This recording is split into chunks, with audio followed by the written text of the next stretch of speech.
Fala, meu povo querido, beleza? Estamos aqui para mais um vídeo no nosso canal JG Comics.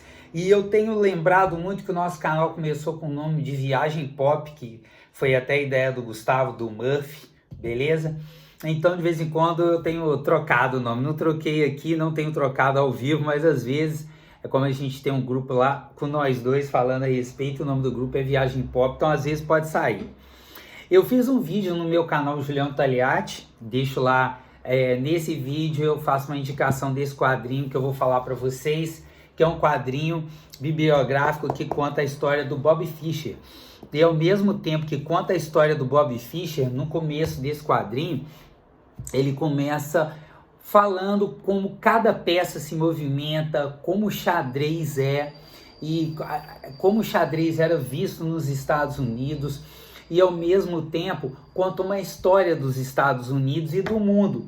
Fica em segundo plano isso, porém é muito importante nós nos atentarmos a esse período, é o período da Guerra Fria, é o período da União Soviética e Estados Unidos brigando nos bastidores por uma série de situações, fazem a comparação com como era o xadrez na União Soviética e como era nos Estados Unidos, o número de jogadores que lá estavam, a relação do Bob Fischer com a família dele, as pessoas que o incentivaram a jogar.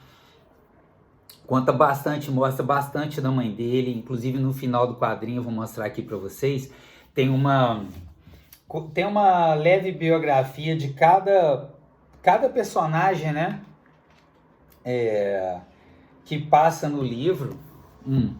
Então, aqui vocês viram do Samuel Heshgin, da Zita Razanvsky, eu não sei se é essa a pronúncia, também li rápido, da mãe dele, que é assim, um genial, contando a história dela, onde ela viveu, por que ela viveu. Ela falava mais de 8 idiomas, começou a fazer medicina e acabou tendo que sair corrida de Moscou para ir para os Estados Unidos, um dos últimos navios que partiram da França na época.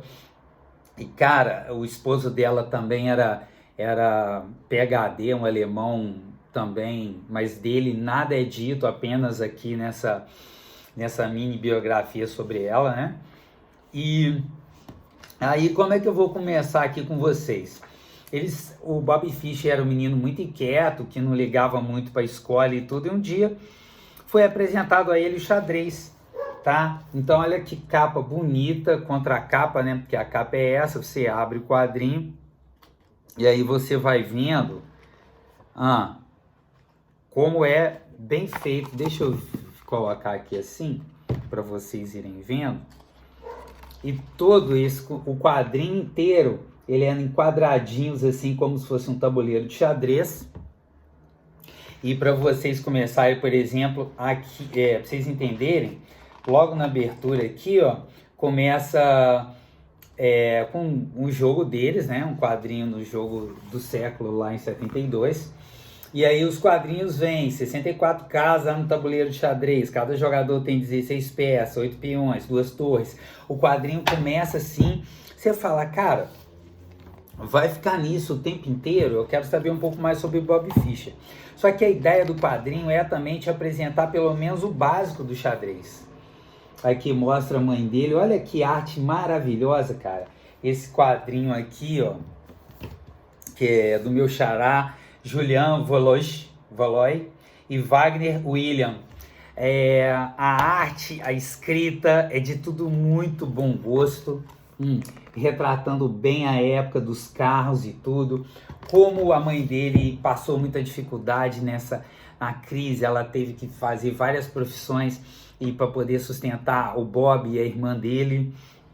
E aí quando é apresentado o xadrez para o Bob, ele via em tudo, ele via o xadrez. Então, por exemplo, se tinha 2 pessoas caminhando na rua, ele imaginava que uma era a rainha, a outra era o bispo. Isso foi a retratação que eles fizeram no quadrinho. Dando um exemplo para vocês aqui mais básico. E como ele ficou avesso a tudo que não fosse quadrinho. Ele era perseguido na escola, ele não se interessava por outras coisas, ele só se interessava pelo xadrez, somente pelo xadrez. E aquilo foi preocupando a mãe dele. Mas ele teve um cara que foi muito importante na vida dele, que foi o Sr. Carmine Nigro, que incentivou a mãe dele a jogar, e tiveram outras pessoas que patrocinavam para ele viajar, para ele poder estar lá, participar desses campeonatos desde muito novo. E esse Carmine Nigro viu nele uma condição excepcional, que ele era um gênio. E ele ajudou a fomentar isso e incentivou. Como a mãe dele era uma pessoa bastante inteligente, também fora do tempo, à frente do seu tempo, em termos de entendimento das coisas, ela aceitou aquilo e ela sabia que realmente o menino dela era especial. E aí vai contando toda a história dele, como ele também era uma pessoa muito difícil, como ele era uma pessoa que estava sempre à beira de um estado de nervos, cheio de manias, superstições, ideias de perseguição.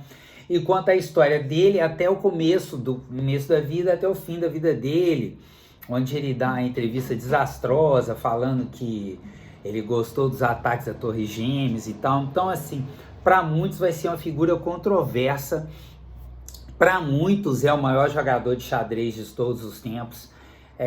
Aí eu acho que vai um pouco da opinião. Ele talvez, ele foi muito considerado isso por causa das jogadas que ele fazia na época.